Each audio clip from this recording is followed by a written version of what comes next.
Voilà pour ce film sur les nouvelles mafias de la toile. Passionnante enquête signée Dorina Herbst. C'est un film qui donne bien sûr envie d'en savoir encore plus sur ces nouveaux cybercriminels. Et ça tombe bien puisque c'est maintenant l'heure du débat et du chat. Vos questions nous arrivent déjà nombreuses sur arte.tv. En attendant d'y répondre, laissez-moi vous présenter nos invités de ce soir. Daniel Guigné, bonsoir. Bonsoir. Vous êtes expert judiciaire en cybercriminalité et vous collaborez notamment avec la Cour pénale internationale de La Haye. À vos côtés, Paul Guillaine, bonsoir.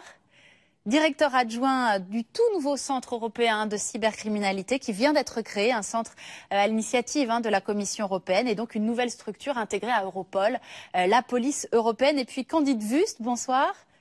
On aime bien vous présenter en disant que vous êtes chasseur de virus chez Symantec Suisse, Symantec dont il a été bien sûr question dans ce film, une entreprise créée dans les années 80 et qui est justement spécialisée dans l'édition de logiciels de sécurité. Et puis on entendra tout à l'heure en duplex de Paris Fleur Pellerin, la ministre déléguée à l'économie numérique, nous le disions tout à l'heure, qui vient de lancer avec Manuel Valls un groupe de travail précisément pour lutter plus efficacement en France contre la cybercriminalité. Alors lutter contre les cyberpirates, c'est votre quotidien à tous les trois. J'aimerais brièvement qu'on commence ce débat en vous demandant de nous expliquer en quoi consiste votre quotidien. Ça veut dire quoi pour vous, Daniel Guigné, lutter contre les pirates du web? Alors en ce qui me concerne, j'ai à exploiter des données qui sont dans des ordinateurs, dans d'autres systèmes bien sûr, dans les téléphones portables, pour apporter les preuves de délit, pour que les délits soient qualifiés et que les gens puissent être jugés équitablement. Donc vous n'enquêtez pas directement Je n'enquête pas directement, je ne suis pas un enquêteur, c'est à la suite des enquêteurs. Donc les enquêteurs commencent par faire brièvement une première approche de l'affaire. Ensuite, les éléments sont saisis, mis sous scellé, et j'ai donc à exploiter les scellés tranquillement par après. Même question, Paul Guillaine, racontez-nous, parlez-nous un peu de ce centre qui vient d'être mis en place il y a 3 semaines. Comment vous fonctionnez? Et puis, deuxième question, est-ce que ce centre, il ne vient pas un peu tard? Well, to answer your last question first. Eh bien, je vais commencer par la dernière question. Je pense qu'il n'est jamais trop tard pour faire les choses qu'il faut faire. Alors effectivement, le centre est tout à fait nouveau. Notre rôle est de coordonner les efforts des services de police à travers l'Union européenne pour essayer de les aider à lutter contre la cybercriminalité et à poursuivre leurs crimes. Je suis en charge des services opérationnels avec 4 domaines de responsabilité qui relèvent de 3 types de cybercriminalité. Il y a ce qu'on a vu dans le film de ce soir, les fraudes aux cartes bancaires, les fraudes conventionnelles, la cybercriminalité, les attaques sur les systèmes d'information et les infrastructures européennes, et enfin la protection des enfants victimes d'abus en ligne. J'ai un 4e domaine de responsabilité, c'est un domaine tout à fait nouveau, c'est le centre de fusion des données qui sera chargé de collecter l'ensemble des renseignements des services de police à travers l'Union européenne et de rediffuser ces renseignements aux États membres de manière coordonnée. Nous recevrons aussi les informations des différents partenaires, des universitaires, des entreprises, des gouvernements, de tout un tas d'organisations à travers le monde pour essayer d'analyser ces données et renvoyer les informations traitées aux services de police pour qu'ils puissent réagir efficacement au type de crime que l'on a vu dans le film ce soir. Vaste mission, vaste chantier. Et puis Candide Wüst, ça ressemble à quoi le quotidien d'un chasseur de virus? En tant que chasseur de virus, je m'occupe des menaces qui pèsent sur les utilisateurs finaux ou sur les entreprises. Chaque jour, nous voyons des centaines de milliers de nouveaux codes malveillants, de virus ou de systèmes qui permettent de récupérer des numéros de compte, de cartes de crédit ou de comptes en banque. Et nous essayons de lutter contre tout ça pour protéger les clients. Nous collectons des données, peut-être aussi pour aider l'une ou l'autre autorité qui se charge des poursuites. C'est très clair. Alors je ne sais pas si vous vous dites la même chose que moi en regardant ce film. On se dit quand même quel combat à armes inégales. En tout cas, on sent bien qu'on en est au tout début du combat. On sent que les forces de police notamment sont complètement dépassées. Il faut des semaines pour arrêter des voleurs de cartes bancaires. Vous diriez, Daniel Guigné, que pour l'instant, tout le monde est dépassé par les événements?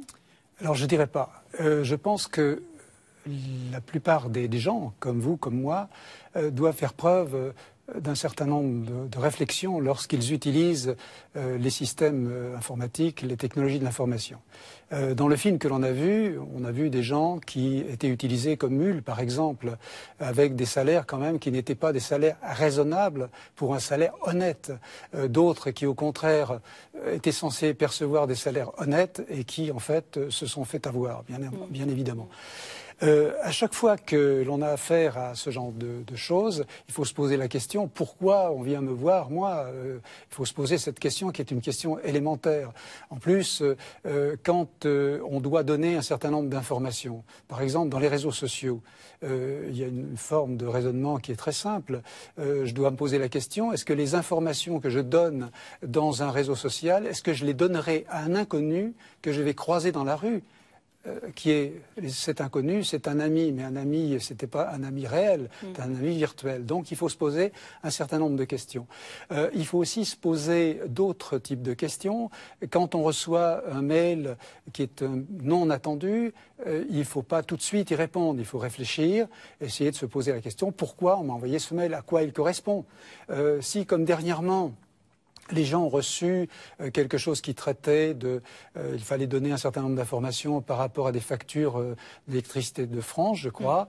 Eh bien, je crois que ce n'était pas l'usage normal de l'entreprise que d'envoyer à ses clients ce genre de choses. Donc, il faut se poser cette question. Alors, il est sûr qu'il y a deux types de populations qui sont assez fragiles. C'est les jeunes, ce qu'on appelle les digital natives, qui sont habitués à ce genre de technologie, qui, comme Lucky Luke, tirent plus vite que leur ombre, bien sûr.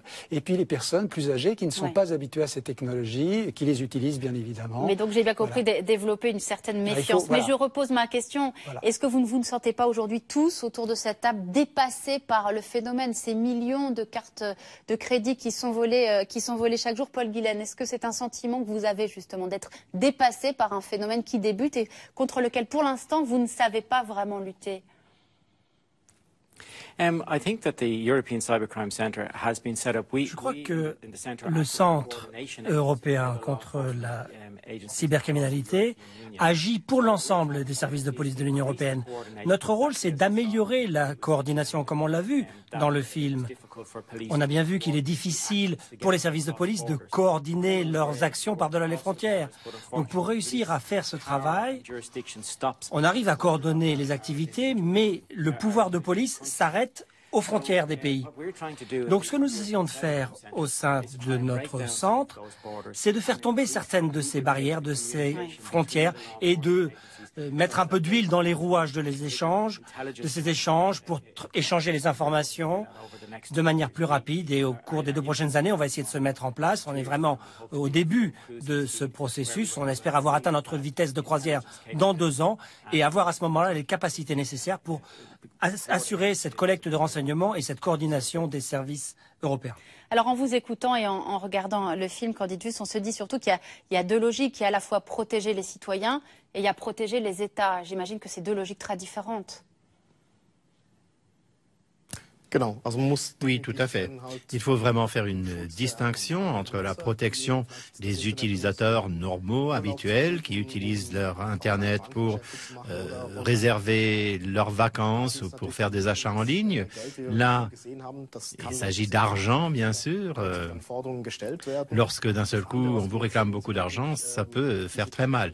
Et il y a l'autre aspect qui concerne plutôt ces guerres, ces cyberguerres, on essaye d'attaquer parfois même des États pour faire imploser tout le système bancaire ou le réseau électrique. Mais je crois que, comme vous l'avez dit, les agresseurs, ceux qui attaquent, ont un avantage. Ils opèrent globalement et pour certains, pas tous, mais pour certains, c'est une opération extrêmement lucrative. Ça leur apporte des millions de dollars chaque année et évidemment, le phénomène ne cessera pas de lui-même. Il faut vraiment lutter contre. Alors nous aussi, on va essayer de faire ce distinguo. On va parler tout à l'heure de la protection des États. Parlons d'abord de la protection des consommateurs. Je pense que c'est une question que se posent tous les gens qui nous écoutent et nous regardent ce soir. Si vous deviez donner 3 conseils de base aux utilisateurs quotidiens d'Internet, aux utilisateurs de smartphones, qu'est-ce que vous diriez tous les 3 autour de cette table? Daniel Guigné. Alors en ce qui concerne les smartphones, par exemple, c'est de considérer qu'un smartphone, c'est comme un ordinateur. Ça doit être protégé. Or, la majorité des smartphones... On est très peu à le faire encore. Hein. Absolument. Donc là, il y a des choses. Comme je l'ai dit tout à l'heure, c'est que lorsqu'on reçoit un message inattendu, ce n'est pas utile d'y répondre. Développer la méfiance. Voilà, il faut développer une certaine, disons, une certaine chose sanitaire, et c'est la réponse citoyenne. Puisque dans les questions que vous posiez tout à l'heure, les questions complexes, c'est les États, bien évidemment, ça va être les entreprises, mais également les citoyens. Et je crois que les trois parties, les États, les entreprises et les citoyens, doivent faire un effort pour pouvoir faire ce qu'il faut pour éviter d'être attaqué. Il est clair que dans les systèmes actuels avec les botnets, etc., il faut savoir que si vous-même, en tant que consommateur, vous avez un poste de travail, si votre poste de travail n'est pas sanitaire, si je puis dire, vous pouvez être attaqué, un cheval de Troie vient sur votre machine devient un bot. Rappelez-nous ce que c'est qu'un cheval de Troie. Un cheval de Troie, c'est un programme qui, entre autres, n'est pas fait pour ce qu'on pense qu'il serait fait. Il a une action qui est souvent malveillante, dans ce cas-là en tout cas, et il est à l'insu de la personne qui l'a reçu. Alors comment on reçoit, c'est important de dire comment on reçoit un cheval de Troie. Ben, tout simplement, on peut télécharger un programme qui lui-même contient un cheval de Troie. On peut, lorsqu'on le reçoit un mail, un spam par exemple, être amené à cliquer sur un fichier qui est un fichier Excel ou un fichier image. En réalité, ce n'est pas un fichier image, c'est un exécutable et qui va exécuter, pourquoi pas, un cheval de Troie. Donc voilà ce à quoi on peut... Quelqu'un veut rajouter quelque chose sur le côté comme ça, conseil de bon sens à donner, que tout le monde doit savoir ce soir, tous ceux qui nous regardent? Ich denke, man sollte auf jeden Fall eben Je pense qu'à côté du bon sens et du scepticisme dont il faut faire preuve, il faut utiliser un mot de passe difficile à casser et pas utiliser le même mot de passe partout. Un mot de passe fort, ça n'est pas le prénom de sa petite amie, ça peut être quelque chose d'un peu plus long, ça peut être une phrase, par exemple, mon ami s'appelle ainsi.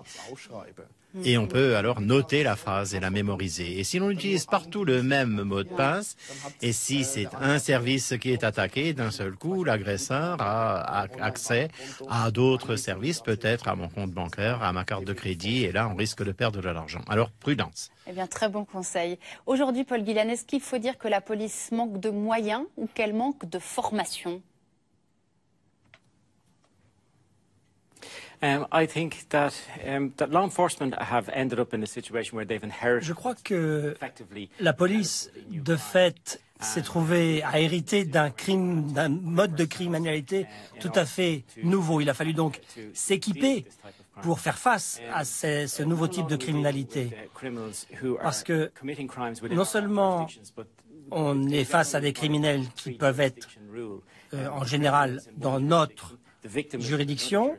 Là, on est avec des criminels qui sont dans une juridiction, tandis que les victimes sont dans une deuxième et les équipements dans une troisième. Ça devient très difficile pour les services de police d'opérer d'une juridiction à l'autre.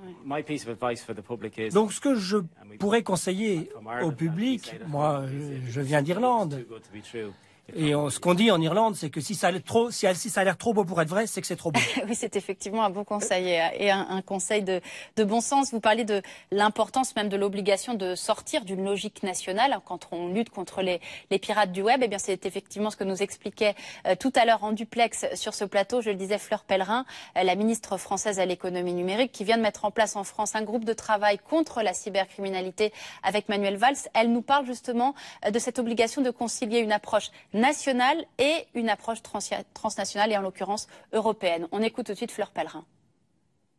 Il est important de faire les deux parce que la loi pénale française, elle doit s'appliquer sur tout le territoire français, y compris le territoire virtuel que constitue Internet, dans la mesure où il est consulté par des citoyens français.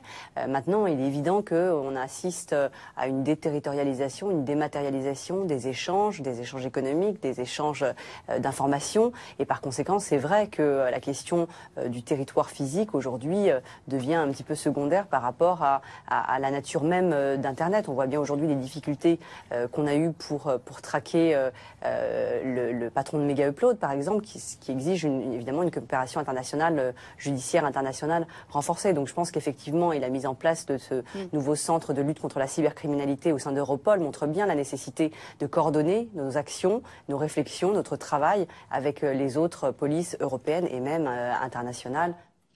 Daniel Guigné, pourquoi est-ce qu'on dit que la France est complètement dépassée en matière de lutte contre la cybercriminalité? Je ne dirais pas. Je ne dirais pas. Il y a des efforts qui ont été faits, puisque au niveau des services de police et de gendarmerie, donc des forces de l'ordre, il y a eu un doublement des effectifs, notamment des gens qui s'occupent spécifiquement des recherches de preuves dans le cadre de la cybercriminalité.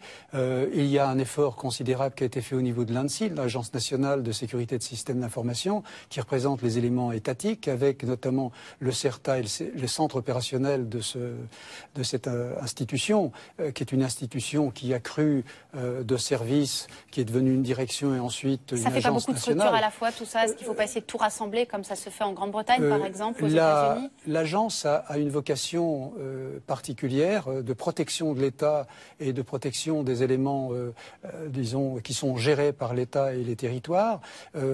En ce qui concerne, ce n'est pas du tout la même vocation que les enquêteurs. Et je dois rajouter, par rapport à la formation tout à l'heure, c'est la formation des experts judiciaires. Il est clair que maintenant, c'est tellement spécialisé qu'il faut des experts judiciaires généralisés, si je peux, généralistes, disons, et puis des experts qui sont extrêmement spécialisés. Il y a des gens qui sont spécialisés dans le téléphone, par exemple, d'autres qui sont spécialisés dans telle ou telle chose. Et il faut former, c'est parfois difficile de recruter. On parlait du Pentagone, le Pentagone qui s'apprête à recruter comme ça des milliers d'agents. Il faut les trouver, ils sont obligés d'aller partout dans le monde pour les recruter. Alors on a parlé brièvement, mais utilement, de la protection des consommateurs. Il y a également ce qui relève de la protection des États. Le documentaire évoquait ce qui s'est passé en Estonie en 2007, avec à la fois les banques, les médias, les partis politiques et même les services des urgences qui se sont retrouvés complètement bloqués. Est-ce que ce genre d'attaque massive des États peut se reproduire aujourd'hui à n'importe quel moment et dans n'importe quel pays, Paul Guillaine? Oui,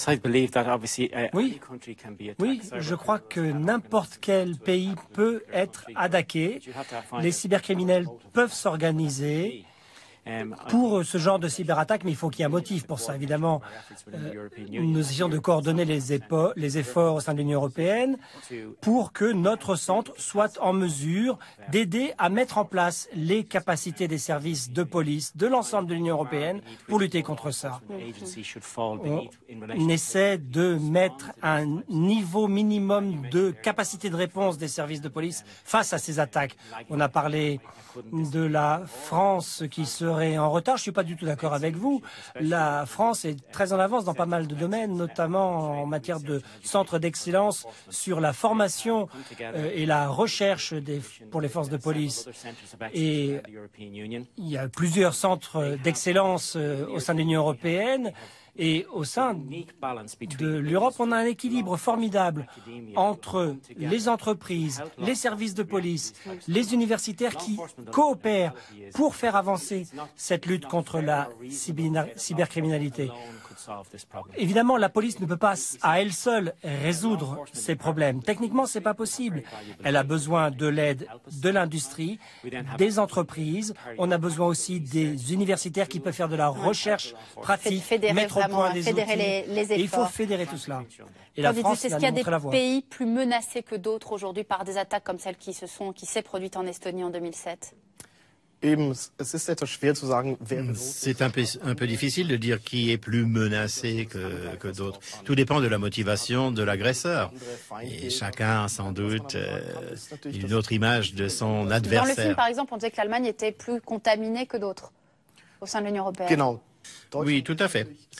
L'Allemagne est très présente sur l'Internet. Beaucoup de services Internet sont maillés, sont en réseau et ont besoin d'Internet pour survivre. Alors, une attaque contre ce système pourrait paralyser tout le système des télécommunications.